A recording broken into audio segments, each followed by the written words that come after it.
بسم الله الرحمن الرحيم.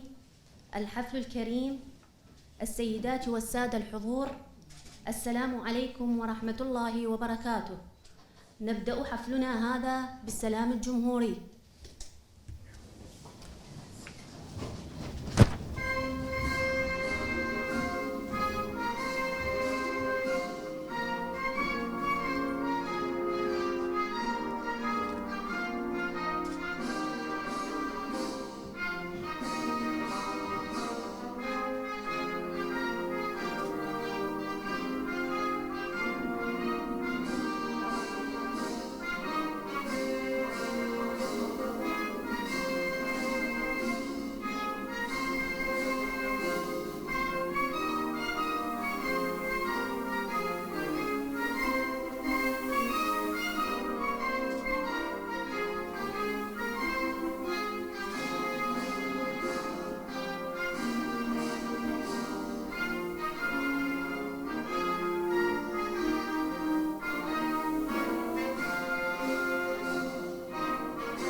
معالي السيد رئيس مجلس القضاء الأعلى القاضي الدكتور فائق زيدان المحترم، سيدات العراق القاضيات، أخواتنا وزميلاتنا المحترمات، الحفل الكريم، طاب صباحكم بكل خير. اليوم نتذكر بكل عرفان وتقدير ما قدمته المرأة العراقية أماً وزوجاً وأختاً وبنتاً من تضحيات عظام في سبيل بناء الإنسان ورفعة شأن هذا الوطن. فهي التاريخ، وهي البداية، وهي البيت، وهي الملهمة. ضحكتها قوة وكلامها سند، ووراء نجاح كل رجل وهي أم البطل والشهيد والمحارب، هي الأجيال القادمة. هذه هي المرأة العراقية. لشهداؤنا الأبرار لدماءهم الزكية، ليتفضل الجميع وقوفاً لقراءة سورة الفاتحة ترحماً على أرواحهم الطاهرة.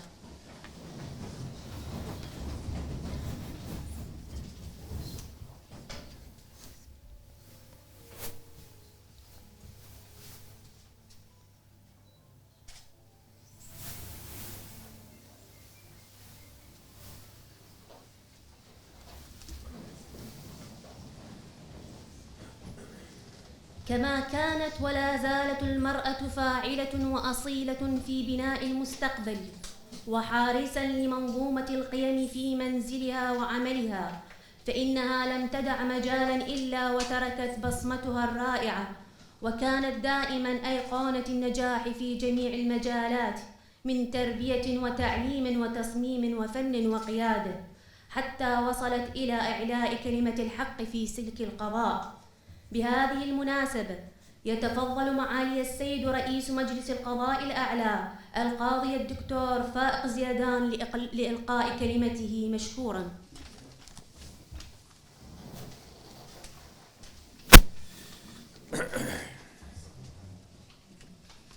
بسم الله الرحمن الرحيم. آنساتي، سيداتي، زميلاتي المحترمات، صباح الخير.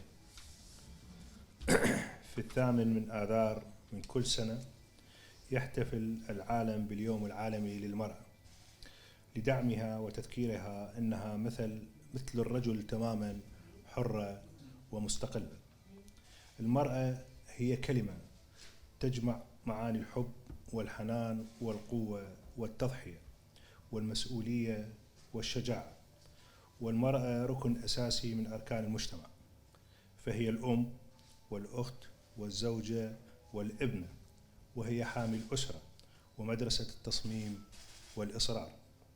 لهذا فإن يوم المرأة هو يوم عزيز على القلب، تحتفل به الروح وترتقي في إيصال الشكر لمن تستحق.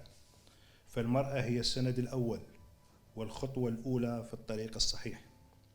فقد علمنا التاريخ أن المرأة شريك حضاري وليست نصفاً لأحد، لأنها الوحيدة القادرة على أن تمارس دور الرجل والمرأة في ذات الوقت، وهي الوحيدة القادرة على ذلك.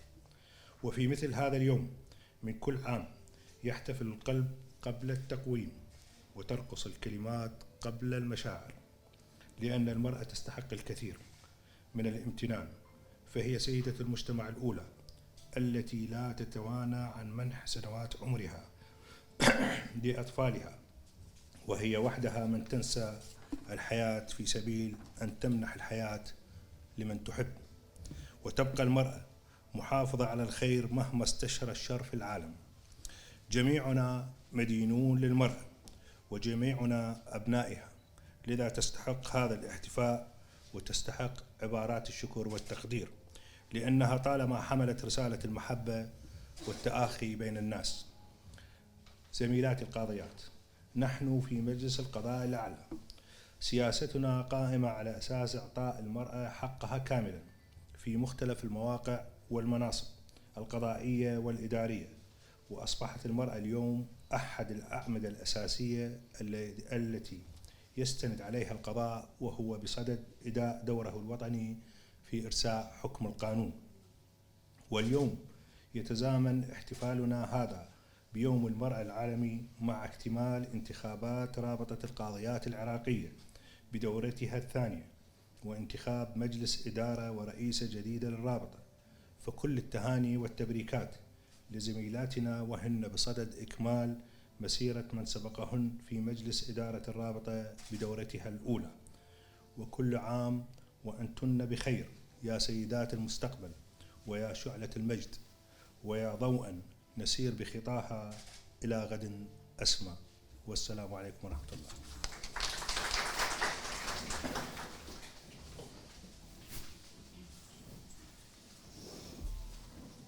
يقف التاريخ العراقي القديم منه والحديث زاخراً وشاهداً على كثير من النماذج العظيمة التي ساهمت في بناء هذه الأمة، ويتجلى دورها في أوقات المحن والشدائد، حين ضربت أروع الأمثلة في تقديرها لحجم وجسامة المخاطر التي آلمت بعراقنا الحبيب.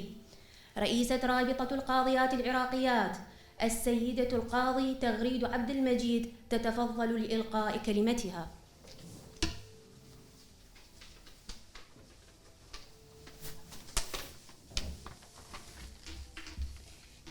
السيد رئيس مجلس القضاء الأعلى المحترم، زميلاتي القاضيات، الحضور الكريم، أسعدتم صباحا. إنه لشرف كبير لي أن أكون معكم اليوم بصحبة العديد من النساء الرائعات للاحتفال باليوم العالمي للمرأة. فهذا اليوم هو النافذة المميزة التي ننظر بها إلى حضور المرأة العالمي في جميع مسارات العمل برفقة الرجل. فالمرأة ليست شريك فحسب، وإنما هي إحدى المسارات الأساسية في نهوض أي مجتمع. لقد أثبتت المرأة وجوداً في أي موقع ومكان طالما منحت الفرصة وتعزز الإيمان بقدرتها. فهي اليوم تقف إلى جانب الرجل على منصات القضاء وساحات المرافعات بفضل إيمان القضاء العراقي بدورها الفعال وحكمتها ورجاحة عقلها. فالمرأة كلمة تختصر الحب والحنان، القوة والتضحية، المسؤولية والشجاعة. فهي كائن يسعى لتحقيق كل الأهداف ويمكن الاعتماد عليه دون أي تردد. المرأة هي الصوت الصارخ في المجتمع والمناضلة لتحقيق المساواة بينها وبين الرجل. أيتها المرأة، لست بحاجة إلى هذا اليوم فقط لتكوني بارزة وناجحة في المجتمع، فكل يوم هو عيدك، وكل يوم فيه إنجاز لك هو انتصارك. وبهذه المناسبة أود أن أقدم وافر الشكر والتقدير لمعالي السيد رئيس مجلس القضاء الأعلى المحترم القاضي الدكتور فائق زيدان لدعمه المتواصل لأول مؤسسة تخص المرأة القاضية، وهي رابطة القاضيات العراقية. وتهنئة أخرى إلى زميلاتي في اليوم العالمي للمرأة. وأخيراً إلى تاء التأنيث الساكنة التي حركت العالم وأنبتت فيه الحياة أقول: أنت لست ميل كحل ولا طلاء أظافر، أنت فكر وسفر وخواطر. أيامك كلها عبير وبهجة لأنك أجمل من أن توجعك المخاطر.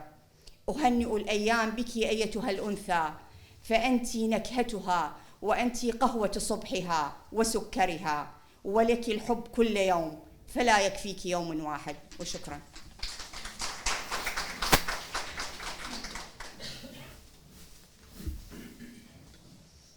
نستعرض الآن بتقرير مصور منجزات المرأة العراقية في عملها كقاضي، والذي أعده المركز الإعلامي لمجلس القضاء الأعلى.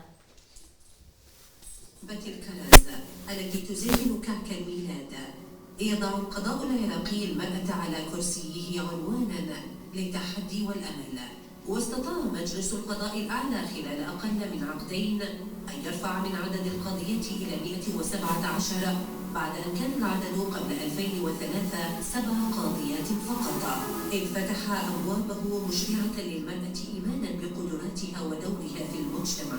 ولم تخلو دورات التأهيل للعمل القضائي من العنصر النسوي، إذ يضع القضاة الكفاءة معيانا للدخول إلى السلك القضائي، مساويا فرص الرجال والنساء في التقدم.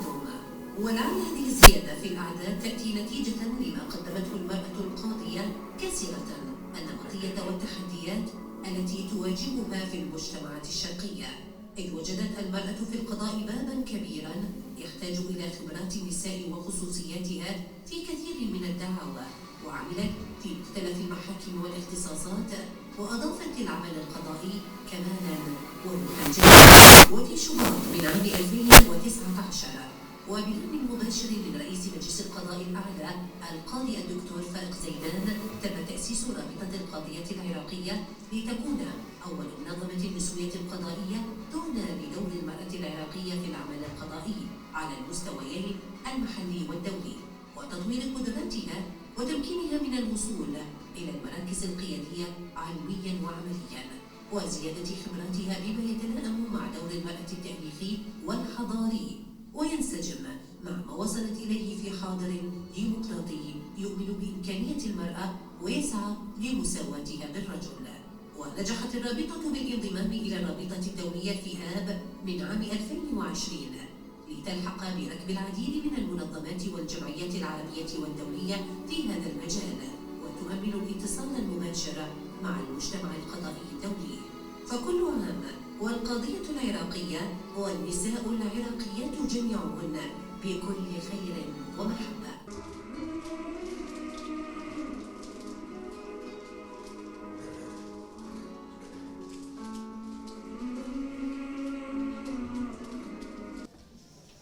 إلى كل امرأة عراقية تحية تقدير وإجلال وإكبار، تحية متجددة في كل عام من الجميع، وفي مقدمتهم معالي رئيس مجلس القضاء الأعلى الذي يقدم لنا المثل والقدوة في كيفية احترام المرأة وبيان دورها، فكان أحرص الناس على رعاية هذه الاحتفالية، فله منا الشكر الجزيل.